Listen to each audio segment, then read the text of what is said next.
सभी को नमस्कार। हमारे YouTube चैनल पर आपका स्वागत है।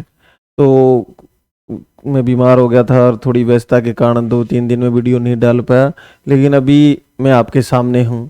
दिल्ली पुलिस का एग्ज़ाम हो चुका है, कुछ शिफ्टों का बचा हुआ है, बच्चे दे रहे हैं। तो जिसका भी एग्ज़ाम हो चुका है तो वो अपना अगले एग्ज़ाम की तैयारी में जुट जाए। इसमें हो जाए तो अच्छी बात है, नहीं तो हमें आगे भी पढ़ाई करनी है। अच्छा, जिनका एग्ज़ाम बाकी है वो एग्ज़ाम दे के इस परीक्षा की तैयारी कर सकते हैं। तो एसएससी जीडी की हमने तैयारी करवाने का फैसला किया। बच्चों, हम आपके साथ हैं। तो मैं यूट्यूब पर देख रहा था, बहुत सारे टीचर पढ़ा रहे हैं, है ना, फास्ट फॉरवर्ड, पता नहीं क्या क्या बैच चल रहे थे। तो मैंने उसमें देखा भाई कि कुछ टीचर है ना भाई 100 सवाल कराने आधे घंटे में, है ना, कि फास्ट फॉरवर्ड की 1 सेकंड में ही जवाब दो और आगे बढ़ो। देखो, मुझे लगता है ऐसे पढ़ना ठीक नहीं होता। कि आपका टारगेट क्या, केवल एक ग्रुप डी की ये या कोई जनरल ड्यूटीज में या कोई भी ऐसी वैसी नौकरी आपको छोटी मिल जाए। आपकी कोशिश रहनी चाहिए कि आप, है ना, बड़ी से बड़ी नौकरी की ओर पहुंच सके। भाई ये तो एक आधार हो सकता है, यहीं पर थोड़ा सारी जिंदगी रहना है। फिर भी अगर आपका टारगेट है मुझे तो यही चाहिए, तो उसके लिए भी आप अच्छे से पढ़ो। देखो, जो हमारा जो दिमाग होता है वो चीज़ों को समझना चाहता है, और हम उसको रटवा रहे हैं कि ना तू बस एग्जाम पास कर ले जितना जल्दी रट के, और अपने इस पढ़ाई से पीछा छुटा, है ना। ये बिल्कुल भी तरीका सही नहीं है पढ़ाई का। जो भी क्वेश्चन पढ़ो उसको समझ कर करो। अब ऐसा तो है नहीं कि डायरेक्ट जो क्वेश्चन हम यहाँ कराने वाले बिल्कुल डायरेक्ट ये का ये मिल जाए तो अच्छी बात है, और हो भी सकता है मिल जाए। लेकिन उस क्वेश्चन के आसपास बहुत सारी बातें होती हैं जिनको पढ़ना बहुत ही जरूरी होता है, जहां से क्वेश्चन आते हैं। तो क्वेश्चन को रट्टा मत मारो, मैं बार बार कहता हूं, रट्टा मत मारो, उसको समझ कर करो। एसएससी या यूपीएससी कोई भी परीक्षा का जो बोर्ड होता है वो एक टॉपिक चूज करता है। जैसे कि आपके 4 टॉपिक हैं, जीएस, है ना, हिंदी इंग्लिश में से कोई एक भाषा, और फिर रीजनिंग और मैथ। तो जैसे हमने आपको डेली 2 वीडियो अब से कोशिश रहेगी, एक जीके की और एक हिंदी की, कि पहले इन 2 करा लें, फिर मैथ और फिर वो रीजनिंग 2, फिर वो 2 बच जाएंगी। तो जीके में भी कई पार्ट है उसके, हिस्ट्री, ज्योग्राफी, पॉलिटी। तो मैंने कोशिश की आप लोगों के लिए कि हम क्या करते हैं, पिछले जो जनवरी में जो पेपर हुआ था उसमें जीके के एक बार सारे क्वेश्चन कर लेते हैं क्या क्या आए थे। उससे फायदा क्या है? उससे फायदा ये है कि हम ये देख लेते हैं एसएससी ने हिस्ट्री में, पॉलिटी में, ज्योग्राफी में किन किन टॉपिकों को इंपॉर्टेंट माना और वहां से सवाल दिए, है ना। कुछ इंपॉर्टेंट जैसे मौर्य साम्राज्य इंपॉर्टेंट है, गुप्त साम्राज्य, मुगल दिल्ली सल्तनत, है ना, भारत का राष्ट्रीय आंदोलन, ये सब इंपॉर्टेंट टॉपिक है। तो टॉपिकों को अगर हम अच्छे से कर ले तो मान लो मौर्य साम्राज्य से कोई भी सवाल आ जाए, हमारा मौर्य साम्राज्य तैयार है, कोई सवाल आ जाए उससे तो ठीक हो जाएगा। अब एक एक क्वेश्चन कभी यहाँ से कभी वहां से करोगे तो उसमें समस्या होगी।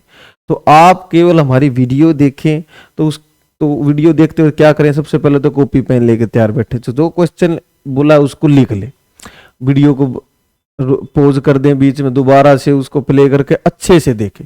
तो जो क्वेश्चन मैं कराऊंगा उस क्वेश्चन के साथ और भी कई क्वेश्चन मैं इधर लिखूंगा, वो क्वेश्चन आपकी बड़ी हेल्प करेंगे। ठीक है, जगह जगह भटकने की बिल्कुल भी जरूरत नहीं है, एक जगह अच्छे से पढ़ के और परीक्षा को पास कर लो। तो अब मैं आपको हिस्ट्री की, आज हमारी पहली क्लास है, मैंने सोचा हिस्ट्री से शुरुआत करते हैं।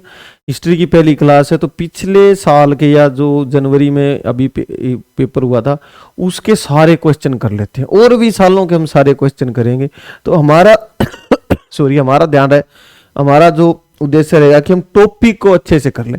जैसे कि हमारी पहली क्लास का पहला टॉपिक है, देखिए, गुप्त शासक, गुप्त, है ना, गुप्त शासक आइए, गुप्त। भाई गुप्त साम्राज्य या गुप्त वंश एक अच्छा टॉपिक है जिससे कई सवाल आएंगे। अब आप इसको अच्छे से कर लें तो आप दिल्ली पुलिस का पेपर देंगे, उसमें भी वो क्वेश्चन आने वाला है, एसएससी जीडी देगा उसमें भी, सीजीएल में भी, सीएचएसएल में भी। तो आपको हर बार जगह जगह भटकने की जरूरत नहीं पड़ेगी, एक ही जगह अच्छे से कर लेंगे तो परीक्षा में आपकी मदद करेगी। तो आज हम अभी इस छोटे से लेक्चर के बाद जल्दी मैं क्लास शुरू कर रहा हूँ। तो ये क्वेश्चन है जनवरी में जो आया, तो इनको अच्छे से कर लेते हैं, तो ये आपकी मदद करेंगे हर परीक्षा में। एसएससी जीडी में तो करेंगे ही करेंगे, और जो भी आपकी परीक्षाएं हैं, सीजीएल, सीएचएसएल या कोई परीक्षा आप देना चाहते हैं उसमें ये आपकी मदद करेंगे। तो देखिए, क्वेश्चन है आपके सामने कि निम्नलिखित में से किस गुप्त शासक को उसकी सैन्य उपलब्धियों के कारण भारत का नेपोलियन कहा जाता है। ये देखियो, पहले तो ये क्वेश्चन ही अपने आप में उपनिवेशिक मानसिकता वाला है। नेपोलियन तो बहुत बाद में पैदा हुआ है, समुद्रगुप्त बहुत पहले हुआ है। तो इसका आंसर क्या है? समुद्रगुप्त, है ना। तो इसका आंसर है समुद्रगुप्त। समुद्रगुप्त ने क्या किया? बहुत सारे अपने आसपास के, है ना, राजाओं को हराया, राजाओं को हराया। इस कारण उसको भारत का नेपोलियन कहा जाता है। समुद्रगुप्त। समुद्रगुप्त कौन था? समुद्रगुप्त ये जो चंद्रगुप्त प्रथम था, चंद्रगुप्त प्रथम ने शादी की थी राजकुमारी कुमार देवी से। तो राजकुमारी, ये भी क्वेश्चन आता है कि कुमार देवी से किसने विवाह किया था? तो इन दोनों से एक लड़का पैदा हुआ जिसका नाम था समुद्रगुप्त। तो समुद्रगुप्त ने क्या करा? अपने आसपास के सारे राजाओं को हरा दिया, दक्षिण के राजाओं को मजबूर करा कि वो उसके अधीनता स्वीकार कर ले। इस कारण अपनी सैन्य विजय उपलब्धियों के कारण कहा जाता है इसको, ना कि ऐसा कोई इसने कोई और कुछ ऐसी परीक्षा पास की, ऐसा कुछ नहीं था। समुद्रगुप्त की सैन्य उपलब्धियों के कारण इसको क्या कहा जाता है? भारत का नेपोलियन। हालांकि अगर आपको देखो नेपोलियन कौन था, तो नेपोलियन था जी फ्रांस का सम्राट। हालांकि ये आम सिपाही था, धीरे धीरे फ्रांस का सम्राट बन बैठा, है ना, फ्रांस का। इसने भी कई यूरोप में उसमें रूस को उसको हराया, कईयों को इसने हराया। लेकिन वाटरलू की लड़ाई में रूस से हार गया नेपोलियन। हारने के बाद क्या गया? इसको पकड़कर सेंट एलेना आइलैंड ले जाया गया, जहां पर इसकी मौत हो गई। सेंट एलेना आइलैंड पर इसको ले जाया गया। वो अटलांटिक ओशियन में ना एक द्वीप है, आसपास पानी पानी है, जैसे अपने अंडमान है ना, अंडमान निकोबार, उसी तरह। तो वहां पर बीमारी से पेट का अल्सर हो गया था इसको, तो इसकी डेथ होगी। लेकिन समुद्रगुप्त के साथ ऐसा नहीं हुआ। समुद्रगुप्त ने देखो महान साम्राज्य बनाया, है ना, अपने बेटे इसको चंद्रगुप्त द्वितीय को सौंप के, और ये मर गया था, हारा नहीं था ये कभी, है ना। तो इसका आंसर क्या है नेपोलियन वाले का? समुद्रगुप्त। गांधी इरविन समझौते पर किस वर्ष हस्ताक्षर हुए थे? देखिए, ये भी एक इंपॉर्टेंट क्वेश्चन है, पिछली बार ये क्वेश्चन आया था। इससे रिलेटेड और क्वेश्चन क्या बनते हैं कि जी गांधी इरविन समझौता, पहले इसका आंसर देखते। ये हुआ था 1931 में। देखिए 5 मार्च 1931 की ये घटना है। तो इस घटना के पीछे कारण क्या है? महात्मा गांधी ने 1930 में एक आंदोलन चलाया हुआ था, सविनय अवज्ञा आंदोलन। कौन सा आंदोलन? सविनय अवज्ञा, यानी कि हम आपकी आज्ञा नहीं मानेंगे, ठीक है। तो ये आंदोलन चल रहा था। तो आंदोलन चल रहा था, लेकिन बाद में कुछ कमियों के कारण आंदोलन में हिंसा विंसा होने लगी। तो महात्मा गांधी ने क्या किया? उस समय थे हमारे देश के वायसराय लॉर्ड इरविन, है ना, उसके साथ एक समझौता हुआ महात्मा गांधी का, ठीक है, महात्मा गांधी जी का एक समझौता हुआ। समझौते में क्या कहा गया? समझौते में कहा गया कि भाई जितनी भी पुलिस ने जो भी लोगों की संपत्तियां जब्त की हैं उनको लौटा दिया जाएगा, और जिन पर हत्या का केस नहीं चलता उन कैदियों को रिहा किया जाएगा। तो ये हत्या वाला का जो मैटर था ना, इसमें भगत सिंह जी फंस गए थे, क्योंकि शहीद भगत सिंह को पर हत्या का केस चल रहा था, सांड्रस वाला। तो जिस पर हत्या का केस चल रहा है उनको नहीं छोड़ा जाएगा, बाकी सभी कैदियों की रिहाई भी इस समझौते में तय हुई थी, है ना। कई बार कुछ कहते हैं गांधी जी ने कहा था भाई उनको भी छोड़ दो, लेकिन बोले नहीं, हत्या केस चल रहा है, हम नहीं छोड़ेंगे। कुछ कहते हैं ज्यादा जोर नहीं लगाया या नहीं लगाया, वो तो भाई इतिहास ही जानता है, ठीक है। तो लॉर्ड इरविन और महात्मा गांधी पर समझौता कब हुआ? 5 मार्च 1931 को, ठीक है। समझौते के अनुसार महात्मा गांधी ने सविज्ञ जो अवज्ञा आंदोलन था इसको वापिस ले लिया, और द्वितीय गोलमेज सम्मेलन, जो दूसरा गोलमेज सम्मेलन हुआ लंदन में, उसमें महात्मा गांधी जी कांग्रेस की ओर से भाग लेने जाएंगे, ठीक है। 3 गोलमेज सम्मेलन हुए थे। प्रथम हुआ था 1930 में, है ना, सेकंड हुआ 1931 और थर्ड हुआ 1932। अच्छा, इसमें क्या होता था, भारत के भविष्य की चर्चा होती थी कि देश के लिए क्या करना। लेकिन हमारा भारत की तरफ से जो उसमें सबसे बड़ा जो दल था, या कह सकते हैं एक आंदोलन था, कांग्रेस थी, उसको बुलाया नहीं गया। हालांकि सेकंड में बुलाया अंग्रेजों ने, है ना, तीसरे में नहीं बुलाया था, 1932 में नहीं बुलाया। तो द्वितीय गोलमेज सम्मेलन में कौन गए, महात्मा गांधी, सरोजनी नायडू और कई नेता लंदन में गए थे।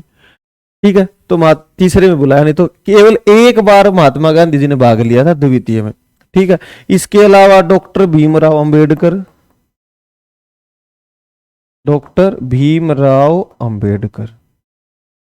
है ना, और तेज बहादुर स्प्रू, ये लोग ऐसे थे जिन्होंने तीनों गोलमेज सम्मेलन में भाग लिया, है ना, तीनों गोलमेज सम्मेलन में भाग लिया। डॉक्टर अंबेडकर ने भी लिया और तेज बहादुर सप्रू ने भी लिया था। ठीक है, तो ये क्वेश्चन था गांधी अरविंद समझौता।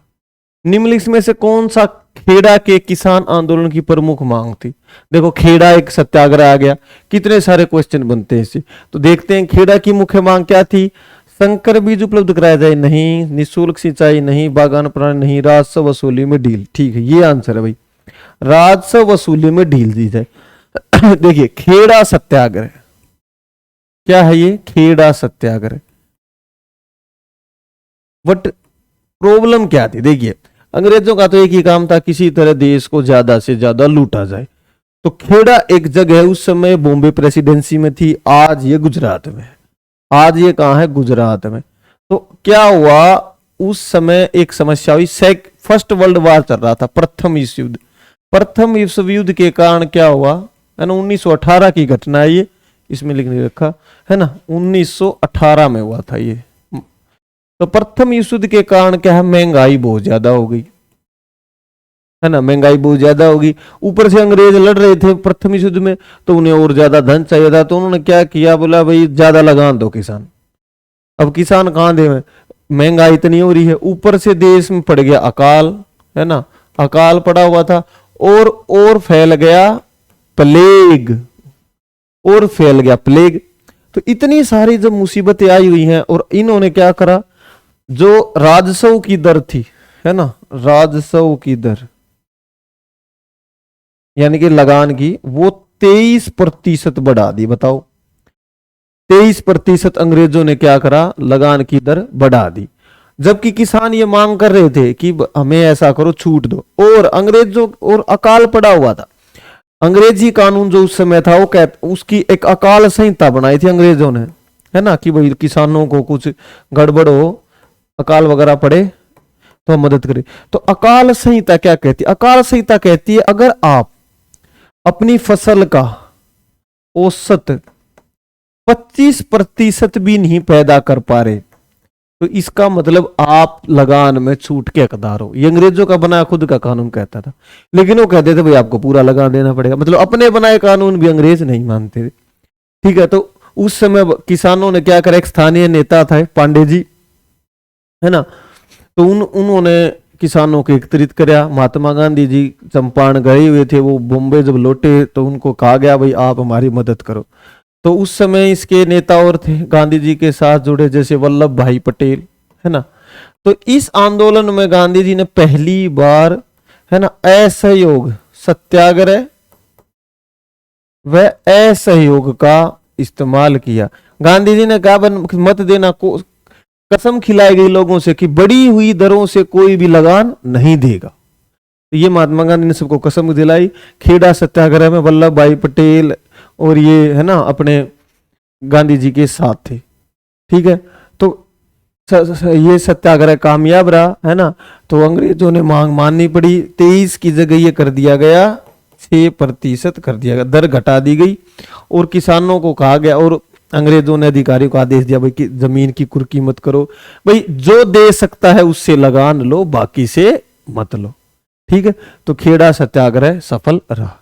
तो इसका आंसर था भाई राजस्व वसूली में ढील दी जाए। वो ये नहीं कह रहे थे कि भाई हमने नहीं देना एक भी रुपया, वो सिर्फ ये कह रहे थे भाई इतने ज्यादा लगान मत लो, है ना, विश्व युद्ध चल रहा है, महंगाई है, अकाल है, प्लेग फैला हुआ है, तो थोड़ा कम लो, है ना। तो वो ढील देने की बात कर रहे थे। तो ये खेड़ा सत्याग्रह, अब देखो क्वेश्चन कितने बन गए। खेड़ा सत्याग्रह हुआ कब हुआ? 1918 में हुआ, है ना। महात्मा गांधी ने पहली बार असहयोग इस्तेमाल किया इसमें, है ना।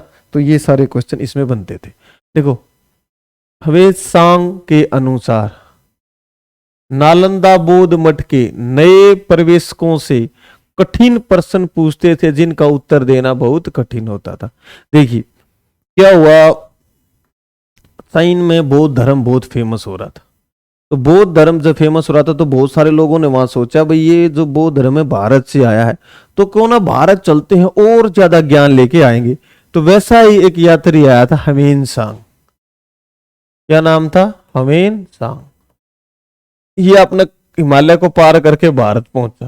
तो ये बोला जी मैं नालंदा यूनिवर्सिटी में पढ़ूंगा, है ना।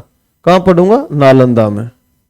तो नालंदा यूनिवर्सिटी में एडमिशन लेने के लिए, जैसे आजकल तो पता नहीं एडमिशन के लिए डॉक्टरों को नीट देना पड़ता है ना, और ये आईआईटी के एग्जाम होते। उस समय क्या सिस्टम था? तो उस समय जो गेट कीपर था, द्वारपाल, आपको सबसे पहले उसके प्रश्नों का उत्तर देने पड़ेंगे, तभी आपको यूनिवर्सिटी में एंट्री मिलेगी। और ये क्वेश्चन भी ऐसे पूछता था कि जब गेट कीपर का इतना नॉलेज, इतना ज्ञान है, तो वहां जो प्रोफेसर हैं, जो टीचर पढ़ाते हैं, जो आचार्य प्राचार्य थे, उनको कितनी नॉलेज होगी। तो सबसे पहले आपको द्वारपाल के क्वेश्चनों का आंसर देना पड़ेगा, तभी आपको यूनिवर्सिटी में एंट्री मिलेगी। ठीक है। तो जो भी कहता था, कोई मुठ आगे चला गया, मुझे बौद्ध धर्म के, है ना, यूनिवर्सिटी में पढ़ना है ना, हालांकि वहां सभी धर्मों की शिक्षाएं दी जाती थी, तो पहले आपको आंसरों के जवाब देना पड़ेगा। तो होनसांग ने बताया कि जब हम वहां पहुंचे तो द्वारपाल ने हमसे क्वेश्चन पूछे। उसके क्वेश्चनों का जब अब पहले जानता था वो थोड़े बहुत आंसर, है ना, क्योंकि वो चीन में जब बौद्ध धर्म फैला तो उसको पढ़कर समझकर उसके अंदर जिज्ञासा हुई, तब वो भारत आया था। अच्छा, क्वेश्चन बनेगा किस लिए आया था जी? वो भारत आया था बौद्ध धर्म का ज्ञान लेने, है ना। किसका? बौद्ध धर्म का। बौद्ध धर्म का एक तो ज्ञान लेना, और दूसरा था, है ना, पुस्तकों का संग्रह करना, जो अच्छी अच्छी, इनको वापस ले जाने के लिए, है ना, धर्म ग्रंथों का संग्रह करना, ताकि उनको वापस में चाइना ले जा सकूं। तो ये क्वेश्चन था। अगला, इसमें से यूनानी शासकों में से किसने मैगस्थनीज को चंद्रगुप्त मौर्य के दरबार में भेजा? देख हम आ गया मौर्य, मौर्य वंश से कई क्वेश्चन आने वाले। तो किसने भेजा था? ये आएगा जी सेलुकस निकेटर ने। ठीक है, आपको याद हो, है ना, सिकंदर ने भारत पर आक्रमण करा, पहला विदेशी शासक जिसने भारत पर आक्रमण करा। क्या नाम था? सिकंदर। सिकंदर ने 326 ईसा पूर्व भारत पर आक्रमण करा था, है ना। अलेक्जेंडर बोलते हैं इंग्लिश में इसको। यूनान का शासक था, है ना। अरस्तु इसका गुरु था। तो जैसा टीचर वैसा चेला। बोला भाई हमने पूरी दुनिया पर राज करना, क्योंकि यूनान के लोग है ना अपने बच्चों को, शिष्यों को सिखाते थे भाई देखो हम लोग बने हैं दुनिया पर शासन करने के लिए। तो बचपन से ही बच्चों में ये रहता था कि भाई हम सबसे आगे। तो ऐसा ही सिकंदर ने सोचा पूरी दुनिया को जीतना है। तो जीतते जीतते वो पहुंचा भारत में। तो लेकिन सिकंदर की जो सेना थी उसने व्यास नदी को पार करने से मना कर दिया। क्या बोली? भाई हमने वापस घर जाना है। तो सिकंदर ने पोरस को हराया था, उसके पास जो एरिया था वो उसने अपने सेनापति सेल्यूकस निकेटर को सौंप कर और वापिस चला गया, है ना, सेल्यूकस निकेटर। अब भाई जो साम्राज्य जीता था वो भी तो किसी को सौंपना था। तो बोला भाई हम घर जा रहे हैं, आप लोग जो हमारा राज्य बचा कुचा है जो जीता है उसको आपने अच्छे से संभालना है। तो उस समय नंद वंश का शासन चल रहा था मगध में, है ना। सेना को पता था मगध में नंद वंश का शासन है, तभी वो सेना लड़ने से मना कर दे। डायरेक्ट तो कह नहीं सकते कि हार जाएंगे, बोले घर की याद आ रही है। तो सेल्यूकस निकेटर ने सोचा भाई मैं हराता हूं किसको? मौर्यों को, है ना। भाई सोचा सिकंदर तो हरा नहीं पाया, वापिस चला गया, मैं हराता हूं। तो सेल्यूकस निकेटर ने अपने वर्सेस लड़ाई लड़ी चंद्रगुप्त मौर्य। तब तक मौर्य वंश काबिज हो चुका था, ठीक है, मगध पर। तो चंद्रगुप्त मौर्य शासन कर रहा था यहाँ पर।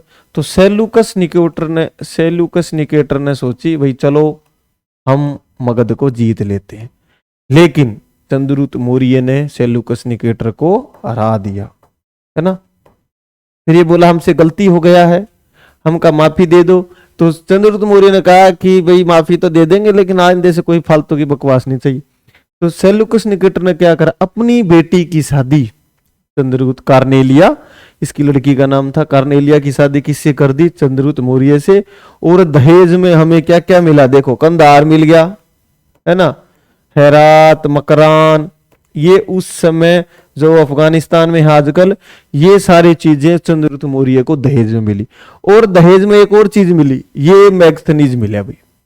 मैगस्थनीज को बोला भाई ये हमारा दूत है, कोई भी समस्या हो, कोई बात हो, कोई गुस्सा उठ जाए इसको पीट, है ना, मतलब राजदूत के रूप में रहा।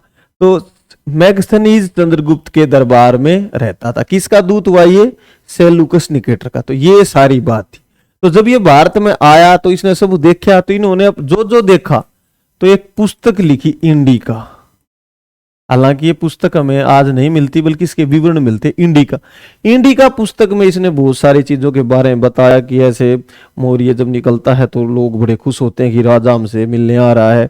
लकड़ी के महल में रहता था, कोई भी 2 रात एक कमरे में नहीं गुजारता था सुरक्षा के कारण ना। जो भी इसने देखा वो इस किताब में सब बातों को इसने लिखा। तो ये सारी बात थी।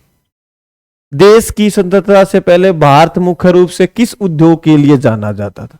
देखिए हम सब भारतीय किस लिए जाने जाते हैं, मेहनती लोग हैं। तो हाथों से क्या काम हो सकता था, ये था हस्तशिल्प, है ना। हम अपने हस्तशिल्प यानी कि हैंडीक्राफ्ट के लिए जाने जाते, ठीक है। मसाले तो बहुत पुरानी बात हो गई, हस्तशिल्प के लिए जाने जाते थे। विदेशों में हमारा जो कपड़ा टेक्सटाइल है वो हमेशा से उसकी डिमांड रही है। तो देखिए हस्तशिल्प की डिमांड थी हमारे देश में, जैसे कि पश्मीना शाल की, है ना, बड़ी सुंदर शाल है। कहाँ की है ये, कश्मीर की पश्मीना शाल, ठीक है। कलमकारी, है ना, कलमकारी कहाँ की है, आंध्र प्रदेश की, दक्षिण भारत, ठीक है। फुलकारी पंजाब हरियाणा में होती है ना, फुलकारी पंजाब व हरियाणा, फुलकारी, ठीक है। और मधुबनी ये है अपने बिहार की, है ना। तो हमारे हस्तशिल्प की ऐसे पूरी दुनिया में अपने उद्योग के लिए जाना था, टेक्सटाइल कह लो या फिर हथकरघा या हस्तशिल्प। तो हमारे कारीगर बहुत ही निपुण होते थे इसमें। किस मौर्य राजा के शासनकाल में कलिंग युद्ध लड़ा गया था। देखो मौर्य साम्राज्य बहुत ही एक इंपॉर्टेंट टॉपिक है एसएससी के लिए। तो पूछ लिया भाई कलिंग का जो युद्ध हुआ था इतना बड़ा, किसके समय हुआ था, आप लोगों को पता ही है, दशरथ चंद्रगुप्त मौर्य अशोक बिंदुसार, किसके समय हुआ था, अशोक के समय हुआ था। देखिए कलिंग युद्ध हुआ, कौन सा युद्ध, कलिंग युद्ध। कलिंग युद्ध से सारे क्वेश्चन करा देता हूं मैं आपके। ये हुआ था सम्राट अशोक, है ना, और कलिंग के राजा अनंत पद्मनाभ के बीच, है ना। कलिंग की सबसे अच्छी बात क्या थी, कलिंग की सारी जनता लड़ती थी भाई, इसलिए तो अब तक कलिंग को जीता नहीं गया था। लेकिन अशोक ने कलिंग को जीत लिया। कब जीता, 261 ईसा पूर्व, यानी कि ईसा से भी 261 साल पहले उसने कलिंग को हरा दिया, ठीक है। कहते हैं कलिंग युद्ध से के बाद अशोक ने धर्म बदल लिया अपना, है ना, वो घबरा गया, बौद्ध धर्म अशोक ने अपना लिया। बोला भैया बहन मैं धमकी नीति पे चलूंगा, ये लड़ाई वड़ाई करना बुरी बात है। असल में बात ये थी अब लड़ने, अब कुछ बचा भी नहीं था, सेना उसने भंग नहीं की थी, सेना उसके पास सारी थी। क्या हुआ कि इतनी सारी मारकाट मची थी कि मौर्य साम्राज्य के भी हर घर में कोई ना कोई आदमी मरा था। तो लगता था कि जनता खिलाफ हो गई है सम्राट अशोक के। हो सकता है उसने जनता को बुलाने के लिए कि भाई देखो मैं वैसा नहीं रहा, मेरा मन बदल गया तो बौद्ध धर्म अपनाया, ऐसे भी हो सकता है, ठीक है। कलिंग युद्ध किसके समय लड़ा गया, अशोक के समय। अशोक के पापा का नाम था बिंदुसार, अशोक के पापा का नाम था बिंदुसार। बिंदुसार को अमित्र घात कहते हैं। क्या कहते हैं? अमित्र घात। बिंदुसार है ना, सुसीम को राजा बनाना चाहता था, अशोक को राजा बनाना नहीं चाहता था, इसलिए उसने अशोक को दक्षिण में भेज दिया, बोला जाओ तुम उज्जैन जाओ, है ना, मगध की राजधानी से दूर भेज दिया था। लेकिन ऐसा बौद्ध कथाओं में कहते हैं कि अपने भाइयों को मारकर वो राजा बना। और ये चंद्रगुप्त मौर्य, ये अशोक का दादा था। चंद्र मौर्य कौन था? अशोक का दादा। स्वामी दयानंद सरस्वती ने एक संगठन बनाया जिसने हिंदू धर्म में सुधार का प्रयास किया। कौन सा था भाई वो? आप सबको पता है, वो आर्य समाज। तो आर्य समाज से देखते हैं एग्जाम में क्या क्या क्वेश्चन आ सकते हैं, है ना। तो आप कॉपी पेन लेके और इसको नोट करते रहो भी। आर्य समाज, आर्य समाज की स्थापना किसने की? स्वामी दयानंद ने। किसने की? स्वामी दयानंद। कब की? 1875। कब की? 1875, 10 अप्रैल 1875। कहाँ की? मुंबई, जिसको पहले बॉम्बे कहते थे, है ना। मुंबई में आर्य समाज की स्थापना की थी। तो आर्य समाज की स्थापना क्या क्या थी? ये था भाई एक शुद्धि आंदोलन था एक तरह से, है ना, शुद्धि आंदोलन, शुद्धि आंदोलन। तो आर्य समाज की स्थापना किसने की? स्वामी दयानंद ने। ठीक है। इन्होंने पुस्तक लिखी सत्यार्थ प्रकाश। क्या लिखी? सत्यार्थ प्रकाश। अच्छा, आर्य समाज का क्या कहना है? सबसे पहले तो ये एकेश्वरवादी है भाई। ये कहते हैं एक ईश्वर होता है।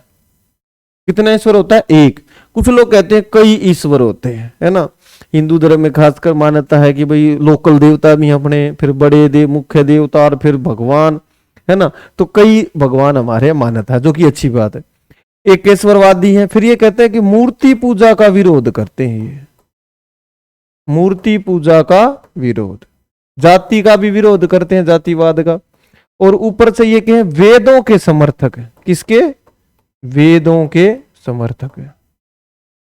ये कहते हैं कि वेदों में कुछ भी गलत नहीं है, सारी अच्छी बातें वेदों की हैं। इन्होंने एक नारा भी दिया, वेदों की ओर लौटो, वेदों की ओर लौटो।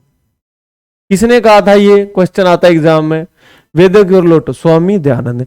एक इन्होंने एक और बात कही थी, भारत भारतीयों के लिए, भारत भारतीयों के लिए। देख लो, सबसे पहले ये बात किसी व्यक्ति ने कही कि भारत किसका है, अंग्रेजों यहां से निकलो।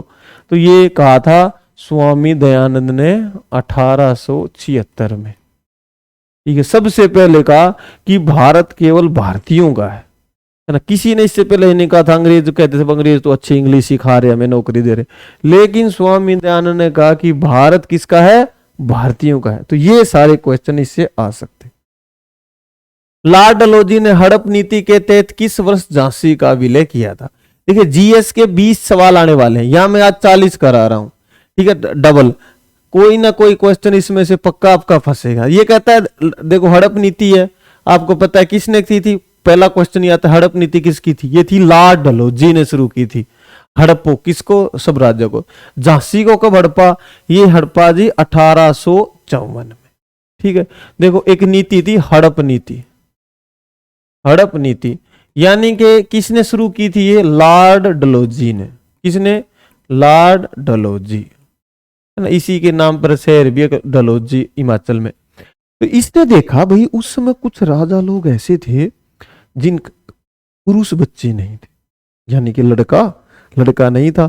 तो इसने कहा भाई जिस भी राजा के अपनी वैध संतान नहीं है, गोद लेवा बच्चा नहीं, अपना बच्चा होना चाहिए, तो उसका राज्य हम हड़प लेंगे, मतलब हम अंग्रेजी राज्य मिला लिया जाएगा। तो झांसी की रानी थी लक्ष्मीबाई, लक्ष्मीबाई के पति की डेथ हो गई थी और इनका कोई बच्चा नहीं था। इन्होंने एक लड़के को गोद लिया हुआ था, तो अंग्रेज उसको इसका उत्तराधिकारी नहीं मान रहे थे, है ना। तो 1854 में अंग्रेजों ने झांसी को हड़प लिया था। ठीक है, तो ये शुरुआत किसने की थी? ये लॉर्ड डलहौजी नालायक के काम थे। तो इस सबसे पहले इन्होंने हड़पा सतारा को, सतारा से ये बात शुरू हुई थी। इसके बाद संबलपुर, उदयपुर, है ना, उदयपुर, नागपुर और झांसी, कई राजाओं को इसने अपन हड़पा। और 1857 की क्रांति कई कारणों में ये भी कि लाला डलहौजी ने कई जो राजा लोग थे उनको नाराज करा, उनका साम्राज्य हड़प लिया। तो क्वेश्चन जैसे एग्जाम में आएगा कि हड़प नीति क्या होती है। हड़प नीति का क्या होती है कि राजा के जो राज्य है उसको अपने राज्य में मिला लेना। किसने शुरू की थी? लॉर्ड डलहौजी ने। निम्नलिखित में से कौन ब्रिटिश भारत में भारतीय सिविल सेवा में भर्ती होने वाला पहला भारतीय था? ये मैंने दिल्ली पुलिस में भी कराया था। देखो अभी बोलते हैं IAS, इंडियन एडमिनिस्ट्रेटिव सर्विस, अंग्रेज इसको क्या बोलते थे? ICS, Indian civil service. तो पहले क्या होता था, इसको भारतीयों को इसमें भाग लेने का अधिकार नहीं था। अब तो हमारे देश की सिविल सर्विस और हम ही भाग नहीं ले सकते, है ना। लेकिन बाद में भारतीयों को इसमें बैठने की इजाजत मिली। तो जो प्रथम भारतीय थे हमारे सत्येंद्र नाथ टैगोर, बहुत ही प्रतिभाशाली व्यक्ति, 1863 में परीक्षा पास की जो सिर्फ अंग्रेजी में होती थी और सिर्फ लंदन में होती थी। वहां पर ये परीक्षा पास की सत्येंद्र नाथ टैगोर ने और ICS बने। हालांकि क्रांतिकारी विचारों के थे तो बाद में इनको सस्पेंड भी कर दिया गया था। तो सत्येंद्र नाथ टैगोर पहले ICS अधिकारी हैं भारत के। ठीक है। सिविल सेवा का जनक Lord Cornwallis, Lord Cornwallis. Lord Cornwallis क्या है भाई भारत में? सिविल सेवा का जनक, यानी कि सिविल सेवा इसी के समय में शुरू हुई थी। लॉर्ड कॉर्नवालिस, ठीक है, 1853 में। ठीक है। अच्छा, रविंद्रनाथ टैगोर को तो आप जानते हो जी, है ना। रविंद्रनाथ टैगोर ने क्या लिखा था? राष्ट्रीय गान। इसके अलावा इनको मिला 1913 में नोबेल प्राइज मिला। देखो भाई, मुझे लगता है कि आज तक जितने भी भारतीय पैदा हुए हैं ज्ञात इतिहास में, जो 10 सबसे बुद्धिमान लोग हैं उनमें से एक है हमारे गुरुदेव रविंद्रनाथ टैगोर। इनको नोबेल पुरस्कार मिला किस में मिला? साहित्य में, लिटरेचर में। अरे भारत को नहीं मिलेगा तो किसको मिलेगा? ठीक है। इतने सारे हमारे पाठ पठन की प्रचलित। गीतांजलि के लिए, किसके लिए मिला? गीतांजलि के लिए। ठीक है। गीतांजलि के लिए इनको क्या मिला था? Nobel peace prize. पहले गैर श्वेत यानी कि पहले अश्वेत व्यक्ति थे, एशिया के पहले थे जिनको नोबेल प्राइज मिला 1913 में। गीतांजलि इन्होंने लिखा था। ठीक है। सुरेंद्र नाथ बनर्जी कौन है? देखिए जी, ये भी बहुत ही प्रतिभाशाली व्यक्ति। 1876 में इन्होंने इंडियन एसोसिएशन की स्थापना की भारतीयों को एकत्रित करने के लिए। किसकी? इंडियन एसोसिएशन की। किसके साथ मिलकर? आनंद मोहन बोस, आनंद मोहन बोस के साथ मिलकर इंडियन एसोसिएशन की। रहीमतुल्लाह सयानी कौन है? देखिए, रहीमतुल्लाह सयानी वही व्यक्ति हैं जब अध्यक्ष बने 1896 में कलकत्ता में, तो पहली बार वंदे मातरम गाया गया था। पहली बार क्या गाया गया? वंदे मातरम। तो वंदे मातरम 1882 में लिखा गया था बंकिम चंद्र चटर्जी ने अपनी किताब आनंद मठ में, है ना। राष्ट्रीय गीत हमारा क्या है? वंदे मातरम। कब आया ये 1882 में एक पुस्तक आई थी जिसका नाम था आनंद मठ। क्वेश्चन आता, आनंद मठ का विषय क्या है? सन्यासी विद्रोह। कौन सा विद्रोह? सन्यासी। 1857 क्रांति से पहले अंग्रेज लोग ना तीर्थ कर लगाते थे। बोले आप ये घूमने आए हो ना मंदिरों में, जो भी तीर्थ यात्रा पे को टैक्स देना पड़ेगा। उसके खिलाफ सन्यासियों का विद्रोह हुआ। तो सन्यासी विद्रोह के विषय पर एक किताब लिखी गई आनंद मठ। किसने लिखी?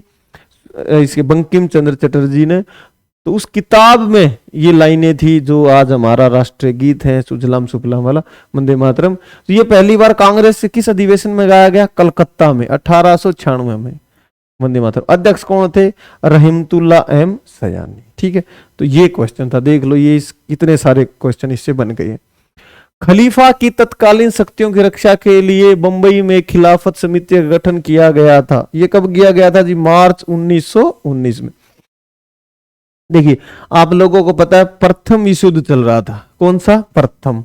1914 में शुरू हुआ था प्रथम विश्व युद्ध। तो प्रथम विश्व युद्ध में क्या हो रहा था? इंग्लैंड तुर्की के खिलाफ लड़ रहा था ओटोमन साम्राज्य था, तुर्की उसका प्रतिनिधित्व करता था। तो वहां पर एक खलीफा होता था। खलीफा कौन है? ये जी मुस्लिम समाज का एक तरह से कह सकते हैं, है ना, नेतृत्व पैगंबर मोहम्मद साहब का कह सकते हैं कि उनके बाद जो भी इस्लाम को या मुसलमानों को संभालना था किसी को, तो ना पैगंबर का उत्तराधिकारी कह सकते हैं हम खलीफा को। तो अंग्रेजों ने क्या किया, खलीफा के साथ बड़ी, है ना, इज्जत से पेश नहीं आए, और कई वादे किए गए थे कि हम आपके लिए करेंगे, वो भी उन्होंने नहीं किए। तो सारे मुस्लिम उनसे नाराज थे, तो भारतीय भी मुस्लिम नाराज थे।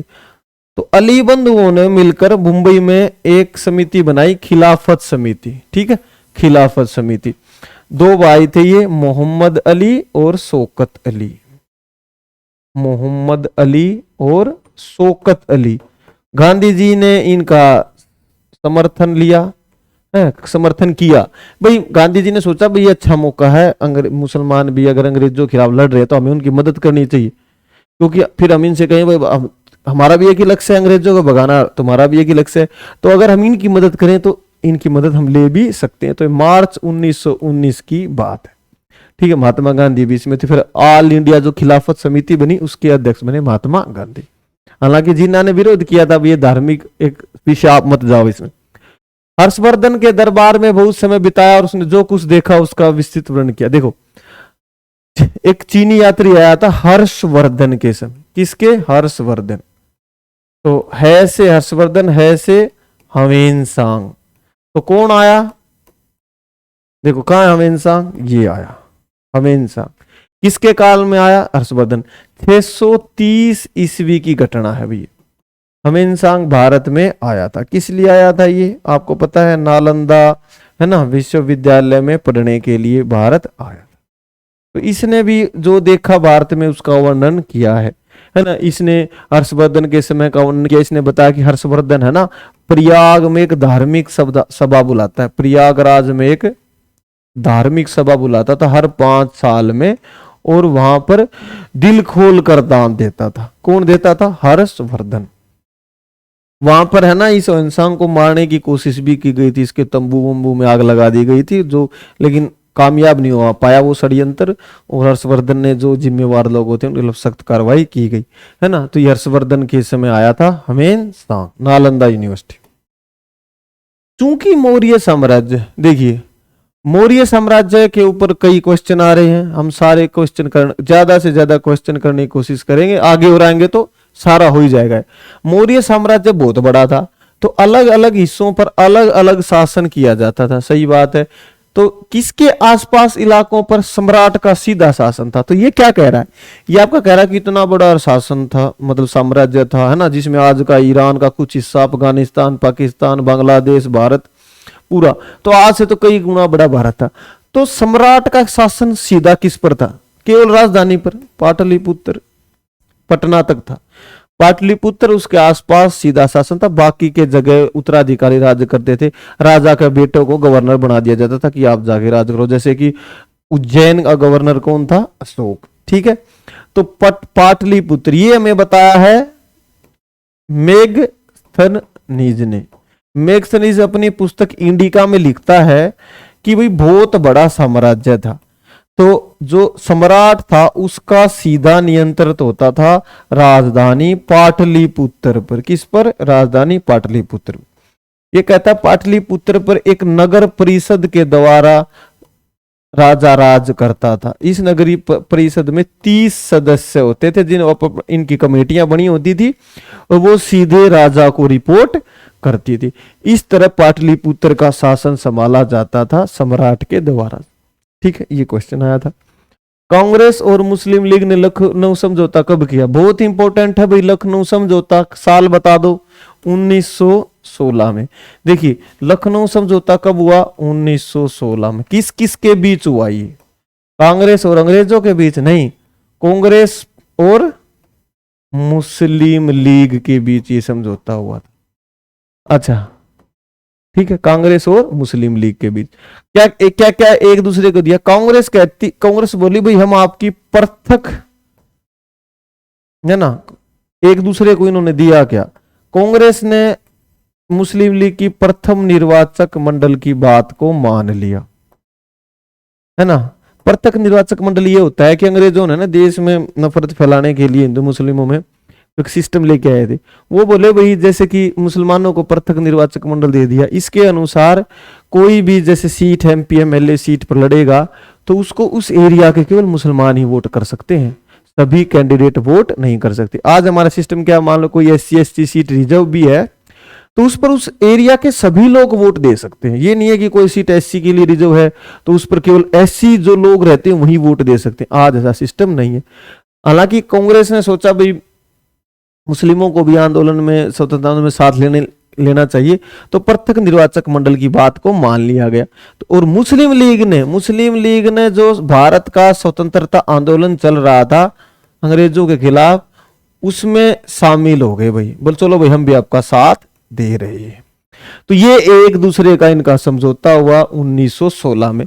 समझौता कराने वालों में सबसे ज्यादा थे जी हमारे बाल गंगाधर तिलक व एनी बेसेंट। इनका पूरा योगदान था कि भाई ये चाहते थे कि कांग्रेस और मुस्लिम लीग के भी समझौता हो ताकि हम मिलकर अंग्रेजों के खिलाफ लड़े। ठीक है, एनी बेसेंट ने इस वो कह रहा हूं सरोजनी नायडू ने इस समय जिन्ना को हिंदू मुस्लिम एकता का दूत कहा था जब ये समझौता मतलब हो गया था। हिंदू मुस्लिम एकता का दूत किसको कहा था? मोहम्मद अली जिन्ना को कहा था। किसने कहा? सवर कोकिला सरोजनी नायडू ने। ठीक है, ये था। ठीक है, तो ये समझौता हुआ था 1916, लखनऊ समझौता। रवि कीर्ति ने निम्नलिखित में से किस चालुक्य शासक की प्रशस्ति की रचना की? प्रशस्ति होता है उसकी प्रशंसा में कुछ लिखना या कहना। तो किसके दरबार में रहता था रवि कीर्ति? फेमस है बड़ा, पुलकेशियन द्वितीय। देखो जो मुख्य क्वेश्चन है ना वही पूछ रहा है ना, जो मेन सवाल है। अब यही सवाल पूछेगा और गहरे सवाल पूछेगा तो फिर कैसे काम चलेगा। देखो एक राजा हुआ था पुलकेशियन द्वितीय। क्या नाम था? पुलकेशियन द्वितीय। वो चालुक्य राजा था। अब चालुक्य भी कई थे, तो ये बादामी का चालुक्य था, इसलिए इसको कहते हैं बादामी चालुक्य। ठीक है, 610 से 642 ईस्वी तक इसने राज करा। किसने? पुलकेशियन द्वितीय ने। ठीक है, पुलकेशियन द्वितीय। राजा महाराजाओं का समय था, उस समय इनको कौन से परीक्षा पास करनी थी, एक दूसरे लड़ते थे या तो मर जाते थे या मार देते थे। पुरुष का हमेशा देखो ये सिस्टम रहता है। तो इसके राज में एक कवि था रवि कीर्ति। क्या नाम था उसका? रवि कीर्ति। तो रवि कीर्ति ने एक अभिलेख बनवाया जिसका नाम था एहोल प्रशस्ति लेख बोलते हैं इसको। तो ये एहोल प्रशस्ति लेख में पुलकेशिन द्वितीय की बड़ी बड़ी बातें कही गई हैं। जैसे इसमें कहा गया है कि भाई इसने पुलकेशिन द्वितीय में 618 ईस्वी में नर्मदा नदी के तट पर किसको हराया? हर्षवर्धन को हराया। हर्षवर्धन को हराया, ये फैक्ट है भाई, है ना। हर्षवर्धन था वो हार गया था नर्मदा नदी के तट पर 618 में। किससे? पुलकेशिन द्वितीय से। हालांकि ये खुद भी हार गया था, बाद में मारा भी गया। पल्लव राजा है ना, पल्लव शासक नरसिंह देव प्रथम, नरसिंह वर्मन प्रथम से ये हार गया था पुलकेशिन द्वितीय। तो ये क्वेश्चन था भाई। क्वेश्चन सीधा आएगा कि भाई एहोल अभिलेख किससे संबंधित है? क्वेश्चन आएगा, बताओ एहोल अभिलेख, बताओ सारे, एहोल अभिलेख किससे संबंधित है ना? एहोल पुलकेशिन द्वितीय से संबंधित है। किसने बनवाया? रवि कीर्ति ने बनवाया। क्या है ये? एक प्रशस्ति। प्रशस्ति का मतलब होता है इसकी प्रशंसा में लिखा गया। अच्छा, पुलकेशिन द्वितीय को किसने किसको हराया? हर्षवर्धन को हराया, है ना। हर्षवर्धन पुष्यभूति का वंश का राजा था, है ना उसका। हाँ, और किससे ये खुद हारा? फिर ये हारा नरसिंह वर्मन प्रथम से हार गया, पल्लव राजा था एक। अगला क्वेश्चन इंग्लिश में से सुंग वंश की स्थापना किसने की? बताओ बच्चों, सुंग वंश की स्थापना। पुष्यमित्र सुंग। देखो क्या हुआ, देखिए मौर्य साम्राज्य का अंतिम राजा था बृहद्रथ। बृहद्रथ नालायक राजा था। तो इसका एक सेनापति था, सेनापति का क्या नाम था? पुष्यमित्र शुंग। तो पुष्यमित्र शुंग ने सोचा भाई ये राजा तो नालायक है, क्यों ना इसको खुद राजा बन जाए। तो 185 ईसा पूर्व की बात है, 185 ईसा पूर्व की बात है। इसने एक सैनिक परेड चल रही थी, तो सबको दिखाने के लिए देखो हम कितने पावरफुल है, बृहद्रथ की हत्या कर दी और खुद बन गया राजा। तो पुष्यमित्र शुंग ने क्या किया? शुंग वंश की स्थापना की थी। पुष्यमित्र शुंग है ना, बहुत ही योग्य शासक था। पुष्यमित्र शुंग जो था, इसके समय क्या हुआ था? एक तो इसने सबसे पहले करे 2 अश्वमेध यज्ञ, है ना। पुष्यमित्र शुंग के है ना, क्वेश्चन करवा रहा हूं, 2 अश्वमेध यज्ञ करे इसने। और इंपॉर्टेंट बात है, यज्ञ करवाए किसने? पतंजलि, है ना। योग में जो फेमस नाम है ना पतंजलि, उसके वो इसके में पंडित या पुजारी या जो आचार्य होते हैं यज्ञ कराने वाला। 2 अश्वमेध यज्ञ किसने करे? पुष्यमित्र शुंग ने। किसने करवाए? पतंजलि ने। और इसी ने बरहुत स्तूप जो होता है बौद्ध धर्म में, उस स्तूप का निर्माण भी किसके समय हुआ? पुष्यमित्र शुंग के समय उसका निर्माण किया गया था। ये इंपॉर्टेंट क्वेश्चन कई बार एग्जाम में आ जाता है कि बरहुत स्तूप किसने बनवाया? पुष्यमित्र शुंग ने। 2 अश्वमेध यज्ञ कब हुए? पतंजलि ने करवाए, इसने करे। किस क्षेत्र में स्वदेशी आंदोलन का लोगों पर सबसे ज्यादा प्रभाव पड़ा? बताओ भाई। ये कहता है स्वदेशी आंदोलन सबसे ज्यादा कहां फैला? बंगाल में। बंगाल हमारा हमेशा से ही बौद्धिक स्तर से, कहते हैं जो बंगाल आज सोचता है भारत वो कल सोचेगा, है ना। तो बंगाल हमेशा हमसे आगे रहा है। तो देखिए 1905 की घटना है। कब? 1905 में क्या हुआ था? बंग भंग, अंग्रेजों ने बंगाल का विभाजन कर दिया। तो इसके विरोध में पूरे देश में स्वदेशी आंदोलन शुरू हुआ। कौन सा आंदोलन? स्वदेशी। स्वदेशी आंदोलन में क्या था भाई? भारत में बनी वस्तुएं भारत के जो लोग बनाते हैं उनको पहनो। मैनचेस्टर लिवरपूल से जो कपड़ा आता था उसको मत पहनो, ठीक है।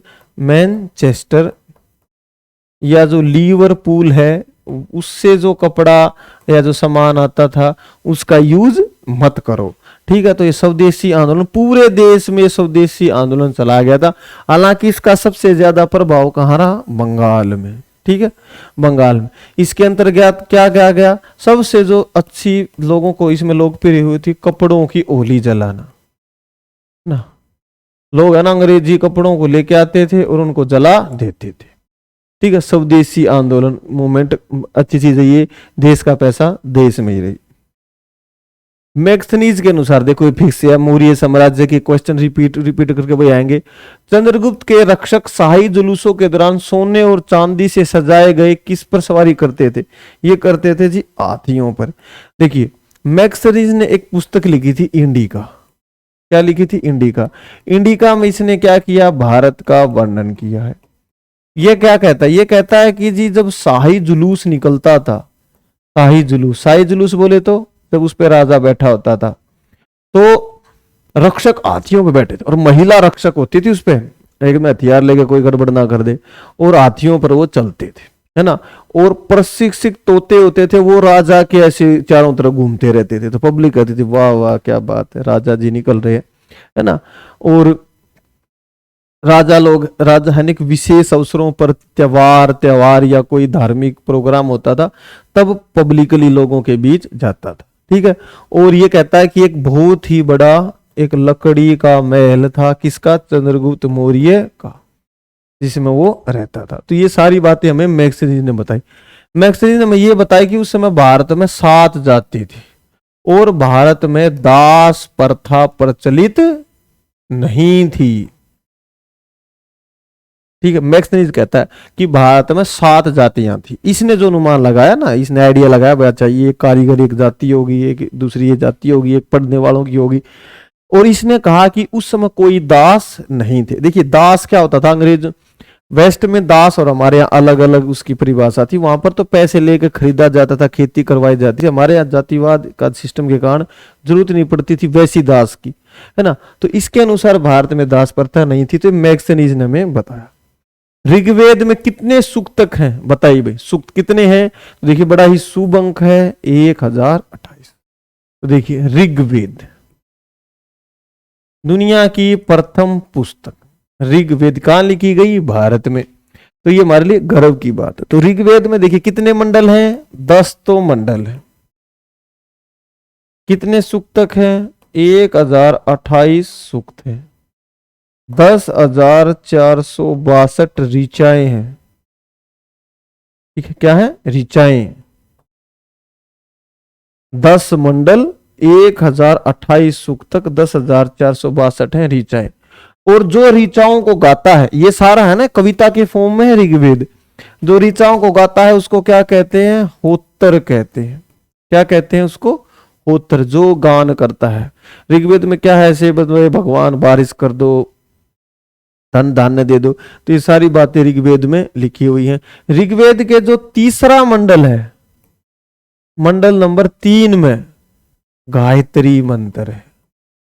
गायत्री मंत्र है। गायत्री मंत्र किसने लिखा? विश्वामित्र ने। किस लिए लिखा? लोगों को आर्य बनाने के लिए। अच्छा, 9वें मंडल में क्या है? 10 मंडल है ना, 9वें मंडल में है सोम देवता, सोम रस जो पीते थे ना उसका। और 10वें मंडल में क्या है? 10वें मंडल में लिख रखा 4 वर्ण समाज, है ना, चतुष्वर्ण समाज बोलते हैं। समाज है ना 4 वर्णों में बटा। पुरुष सूक्तक में है ये, उसमें लिख रखा है कि समाज 4 वर्णों में बटा, ब्राह्मण, क्षत्रिय, वैश्य, शूद्र। तो ये ऋग्वेद के बारे में है ना। क्वेश्चन ऐसे क्या आ सकता है? जैसे ये आ गया भाई, सूक्तक याद कर लो, मंडल, सूक्तक, ऋचाएं, उत्तर कहते हैं, है ना। गायत्री मंत्र किस मंडल में है? तीसरे में। सोम किस में? 9वें में है। अच्छा, और चतुष्वर्ण समाज कहां मिलता? पुरुष सूक्तक, मतलब ऋग्वेद में ही ये जानकारी हमें कि समाज 4 वर्ण में बटा हुआ था, ब्राह्मण, क्षत्रिय, वैश्य और शूद्र में। अगला क्वेश्चन, अंग्रेजों ने अवध पर कब्जा कर लिया। देखिए अंग्रेजों के काम यही थे नालायकों के, कि न कि जल्दी से जल्दी बात करा झड़पा जाए। तो आपको पता हो अंग्रेजों ने अवध पर कब कब्जा कर लिया? तो देखिए ये कब की बात है? 1856 की बात है। डलहौजी के काम थे नालायक के। तो वैपगत, है ना, वैपगत सिद्धांत लेके आए। कौन लेके आया? हड़प नीति भी कहते हैं। ये लेके आया था लॉर्ड डलहौजी। लॉर्ड, मैं बता चुका हूं आपको, है ना, लॉर्ड डलहौजी।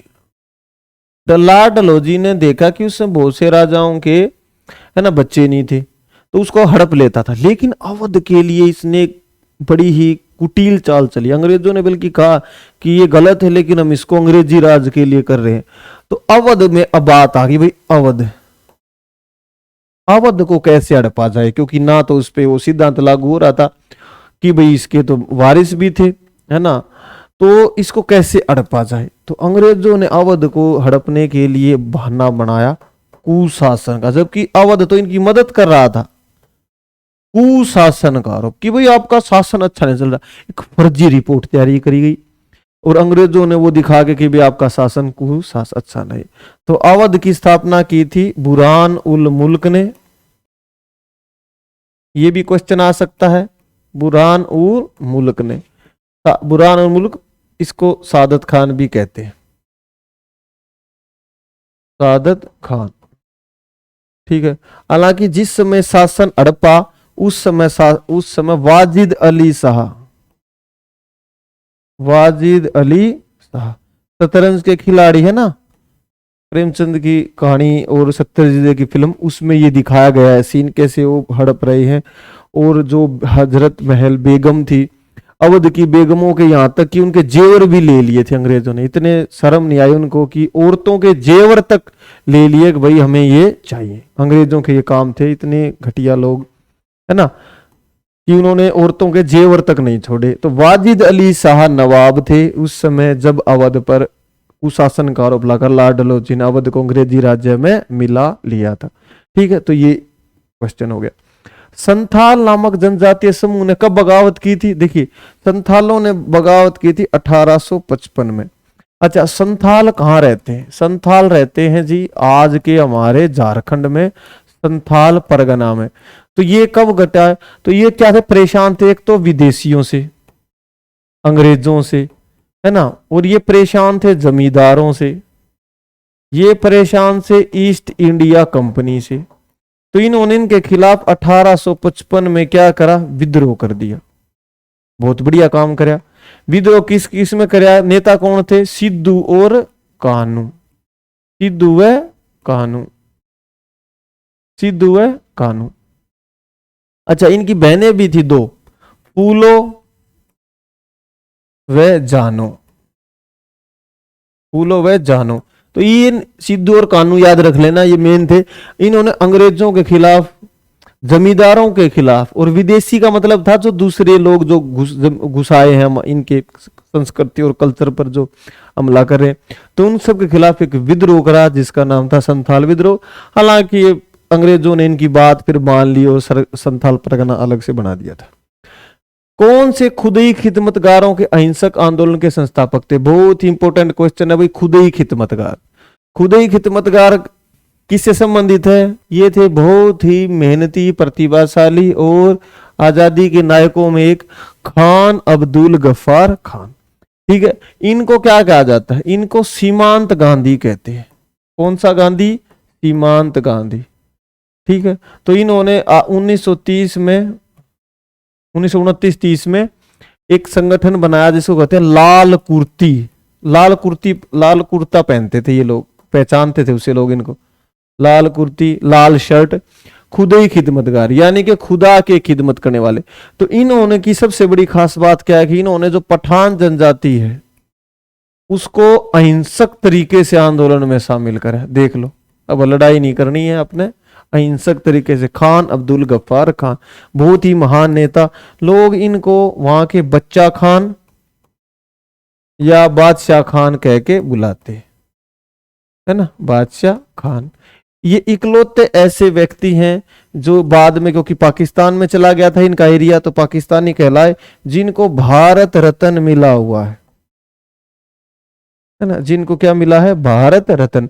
बेसिकली टेक्निकली ये पाकिस्तान के नागरिक थे उस समय, तो एक पाकिस्तानी व्यक्ति को हमने दिया भारत रत्न। हालांकि ये टेक्निकली की पाकिस्तान के हो सकते हैं, लेकिन ये पूरी तरीके से इंडियन थे। खान अब्दुल गफ्फार खान। गफ्फार मार्केट भी दिल्ली में देखी होगी, तो इन्हीं के नाम पर है, खुदई खिदमतगार। ठीक है, कौन मौर्य साम्राज्य का अंतिम राजा था? देखो, अभी हम पढ़ चुके हैं, मौर्य साम्राज्य का अंतिम शासक कौन था? बताओ भाई। चंद्रगुप्त मौर्य तो संस्थापक, चंद्रगुप्त मौर्य। मौर्य वंश की स्थापना किसने की थी? चंद्रगुप्त मौर्य ने। चंद्रगुप्त मौर्य ने मौर्य वंश की स्थापना की थी। बाद में कौन राजा बना? इसका बेटा बिंदुसार। बिंदुसार के राजा कौन बना? अशोक। इसके बाद बना इसका बेटा दशरथ वशरथ, और आखिरी जो राजा था बृहद्रथ। ठीक है, तो इसका आंसर क्या आएगा? अंतिम राजा कौन था? बृहद्रथ। बृहद्रथ की किसने हत्या कर दी? पुष्यमित्र शुंग ने, और शुंग वंश की नींव रखी। कब की घटना है ये? 185 ईसा पूर्व की घटना है। ठीक है, तो मौर्य साम्राज्य का अंतिम राजा कौन हुआ? बृहद्रथ हुआ, जिसे पुष्यमित्र शुंग ने मार दिया था 1885 से। चोल काल के दौरान मुंचेद वेलन और अय्यार की उपाधियां किसकी थी? देखो, ये होते थे धनी भूस्वामी। चोल राजाओं के दौरान क्या होता था? को धनी, चोल शासन के दौरान धनी किसान होते थे, बड़े किसान, बड़े भूपति, तो उनको कहते थे विल्लाल। विल्लाल। तो ये लोग क्या कहते थे? धनी किसान थे। तो ये लोग कुछ उपाधियां लेते थे। ये उपाधियां, जैसे कि उपाधि थी, ये इसकी उपाधि थी मुंचेद वेलन।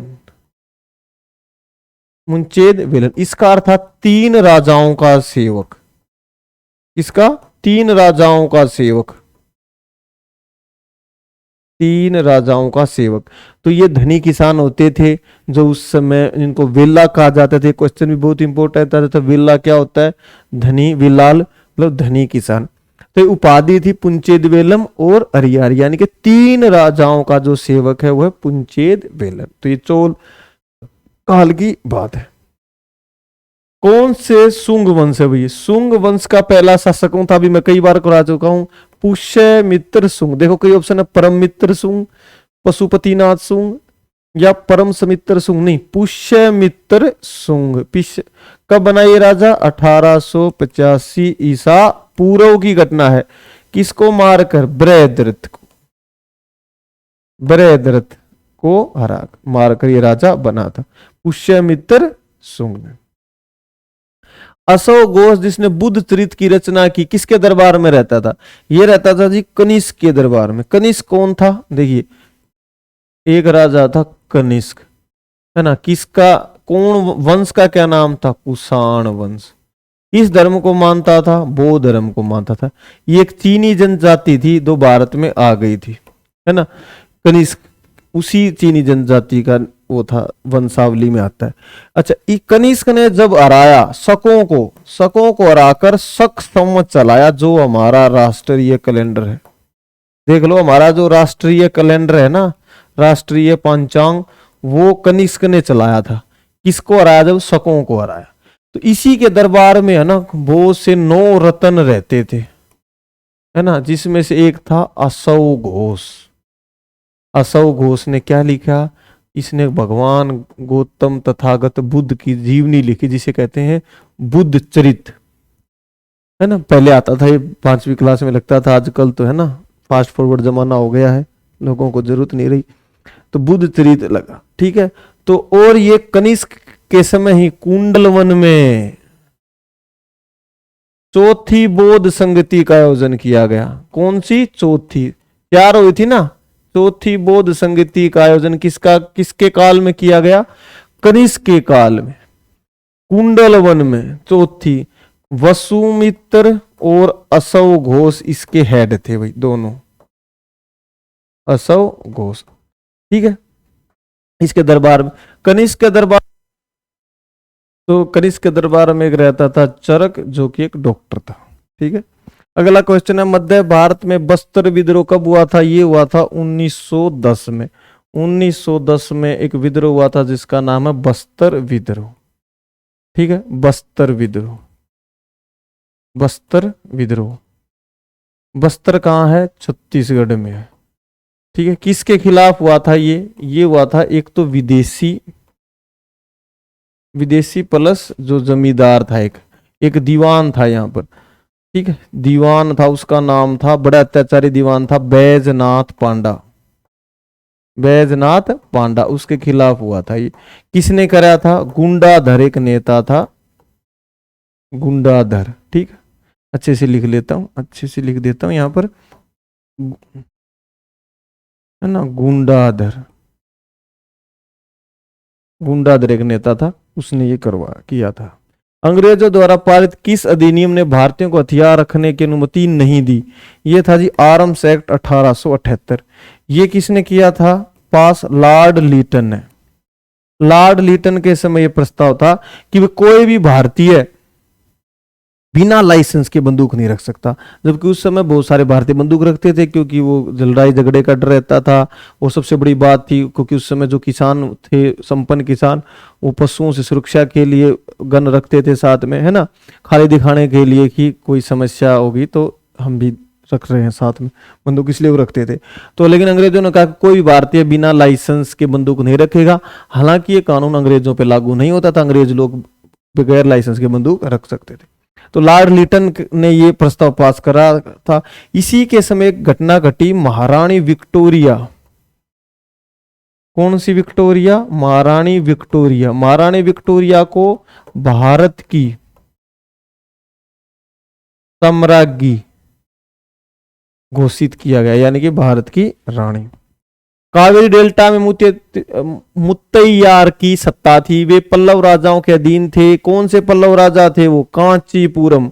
तो कांचीपुरम के जो पल्लव राजा थे उनके अधीन था वही, कांचीपुरम के पल्लव राजा मुत्तैयार। तो पल्लव राजा कौन था? एक विजयालय था वही, विद्यालय। विद्यालय ने क्या करा, तमिलनाडु के जो कावेरी डेल्टा के मुद्दे तैयार थे इनको हराया और इनको अपने अधीन कर लिया। ठीक है, किन तीन का अक्सर नाम समूह में लिया जाता है, बाकी विषम बताओ। देखिए तीन इनमें से कौन से हैं, लाला लाजपत राय, बाल गंगाधर तिलक बाल और विपिन चंद्र पाल। गरम दल के नेता थे, कौन से, गरम दल। तो ये तो लाल, बाल और पाल, तो दादा भाई नौरोजी इसका सही आंसर। दादा भाई नौरोजी विषम है। दादा भाई नौरोजी को हम किस लिए जानते हैं, इनको great grand old man of India कहा जाता है। इन्होंने एक पुस्तक लिखी थी द अन ब्रिटिश, है ना, poverty and un British rule of India. इन्होंने एक पुस्तक लिखी जो बड़ी फेमस है, poverty and un British rule in British rule in India. किसने लिखी है पुस्तक, ये लिखी है हमारे दादा भाई नौरोजी ने। ठीक है, इसमें इन्होंने धन, है ना, वो धन निष्कासन का सिद्धांत दिया कि अंग्रेज लोग है ना सारा धन इंग्लैंड लेके जा रहे हैं। शेर खान ने चौसा में हुमायूं को हराया। लड़ाई कब हुई, 1539 में। कब हुई, 1539 में। चौसा की लड़ाई में हुमायूं को हरा दिया। हालांकि जो फाइनल लड़ाई हुई थी वो हुई थी कन्नौज का युद्ध। किसका युद्ध, कन्नौज का युद्ध। ये कब हुआ था, 1540 में। ठीक है, किसने हराया, शेर शाह सूरी ने हुमायूं को हरा दिया और भारत से भगा दिया। हुमायूं को हरा दिया और हुमायूं जान बचाता ईरान चला गया। तो वापस 1555 में आया, जब तक शेर शाह की डेथ हो चुकी थी। जो अफगान थे वो कमजोर थे, उनको हरा के वापिस से मुगल साम्राज्य की स्थापना दोबारा से करी। जलियांवाला बाग हत्याकांड 1919 में हुआ। ये बाग कहाँ आपको पता है, पंजाब में है ना। 13 अप्रैल 1919 की घटना है, जब, है ना, लाखों जो बेकसूर लोग थे उनके ऊपर जनरल डायर ने गोली चलवाई। ठीक है, किसने चलवाई, जनरल डायर ने। ठीक है, इसके विरोध में रविंद्रनाथ टैगोर ने कौन सी उपाधि त्याग दी थी भाई, रविंद्रनाथ टैगोर ने कौन सी उपाधि त्याग दी थी, नाइटहुड की उपाधि त्याग दी थी। और महात्मा गांधी ने केसरे हिंद की उपाधि त्याग दी थी। कौन सी उपाधि, गांधी जी ने केसरे हिंद की उपाधि त्याग दी थी। ये कुछ क्वेश्चन बनते हैं उनमें। बाद में जनरल ओ डायर, ये वाला डायर नहीं, ये डायर 1927 में ही मर गया था। तो शहीद भगत उधम सिंह ने जिस डायर को मारना था उसका नाम था जनरल ओ डायर। इसी ने आदेश दिए थे गोली चलाने के, क्योंकि गवर्नर था उस समय पंजाब का। तो इसको 1940 में लंदन में गोली मारी उधम सिंह ने, शहीद उधम सिंह ने। और इसके लिए सरकार ने एक आयोग भी बनाया था, हंटर कमीशन। हंटर कमीशन किसके लिए स्थापित किया गया था, बताओ, क्वेश्चन आता है एग्जाम में। हंटर कमीशन, जलियांवाला बाग हत्याकांड की जांच के लिए हंटर कमीशन बनाया गया था। सुंग वंश की स्थापना में किसके, सुंग वंश की पुष्यमित्र सुंग, ये मैं करवा चुका हूं, आप लोग को पता है। अशोक किसका बेटा था, अशोक बेटा था बिंदुसार का, बिंबी नहीं बिंदुसार का बेटा था, है ना। अशोक के दादा का क्या नाम था, चंद्रगुप्त मौर्य। अशोक, उसका एक लड़का हुआ बिंदुसार। बिंदुसार का लड़का कौन था, अशोक। ठीक है, अशोक। तो ये ऐसे सिस्टम चल रहा था। तो अशोक उसके पापा का नाम था। 1867 मुंबई में किस संस्था की स्थापना की गई, प्रार्थना समाज। प्रार्थना समाज की स्थापना किसने की, आत्माराम पांडुरंग ने। आत्माराम पांडुरंग ने। ठीक है, तो क्वेश्चन ऐसे सीधा भी आ सकता है कि किसने मुंबई की स्थापना की गई। क्वेश्चन ये बन सकता है कि प्रार्थना समाज की स्थापना किसने की, आत्माराम पांडुरंग ने। कब की गई, 1867। रामकृष्ण मिशन की स्थापना किसने की, बताओ। ये करे स्वामी विवेकानंद ने। स्वामी विवेकानंद, याद कर लो, ये क्वेश्चन एग्जाम में आता है कि स्वामी विवेकानंद ने किसकी स्थापना की, रामकृष्ण मिशन की, 1897 में। थियोसॉफिकल सोसाइटी, ये बड़ी फेमस है, दिल्ली पुलिस में भी कई सवाल आए। किसने स्थापना किसकी, देखिए ये घटना है 1875 की। कहां पर हुई? न्यूयॉर्क में, अमेरिका में। किसने करी? मैडम ब्लावात्स्की व कर्नल हलकाट, इन दो लोगों ने मिलकर की थी। बाद में भारत में इसका मुख्यालय शिफ्ट हो गया था अडियार में। यंग बू आंदोलन किसने चलाया? ये यंग बंगाल आंदोलन हेनरी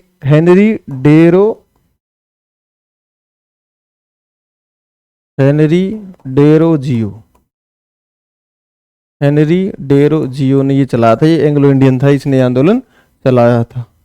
अगला क्वेश्चन, बहादुर शाह जफर और उसके बेटों को दिल्ली में कहां गिरफ्तार किया गया? हुमायूं का मकबरा। हुमायूं का मकबरा किसने बनवाया? हाजी बेगम। हाजी बेगम उसकी बीवी थी, उसने ये मकबरा बनवाया हुमायूं के लिए। 1565 में बनना शुरू हुआ और 1572 में ये बनकर तैयार हो गया हुमायूं का मकबरा। यहीं पर बहादुर शाह जफर और उसके बेटों को ब्रिटिश अधिकारियों ने पकड़ लिया था। अगला क्वेश्चन, कनिष्क के दरबार में बुद्ध की जीवनी किसने लिखी थी? जो रहता था असौ घोष। तो देखो कनिष्क कैसा था? कनिष्क कुषाण राजा था, उसके दरबार में बहुत सारे लोग रहते थे, जिसमें एक था असौ घोष, जिसने कौन सी लिखा? बुद्ध चरित। ठीक है। उसी के दरबार में एक नागार्जुन रहता था, जिसको भारत का आइंस्टीन भी कहते हैं। क्योंकि इसने कई सिद्धांत दिए, जैसे शून्यवाद, विज्ञानवाद, और इसकी एक किताब है मिलिंद पनो। क्या नाम है? मिलिंद पनो। मिलिंद पनो की इसकी किताब है। 1290 से 1320 के दिल्ली पे किसका शासन रहा? देखिए सब करते हैं आज। गुलाम वंश। गुलाम वंश का शासन कब से कब तक रहा? 1206 में आए थे ये और 1290 तक इन्होंने शासन किया, गुलाम वंश। फिर उसके बाद आया खिलजी वंश। खिलजी वंश का कब तक रहा? 1290 से 1320 तक। उसके बाद कौन आए खिलजियों के बाद? तुगलक वंश। तुगलक वंश का कब तक रहा? 1320 से ये रहे 1441 तक। फिर आया सैयद वंश। सैयद वंश कब रहा? 1441 से 1451 तक। और आखिरी में थे लोधी वंश। लोधी वंश कब तक रहा? 1451 से 1526 में पानीपत की पहली लड़ाई में इब्राहिम लोधी बाबर से हार गया और लोधी वंश भी खत्म। तो 1290 1320 क्या है? खिलजी। तो इसका आंसर है खिलजी। ये सारे कर लें, याद कर लेना।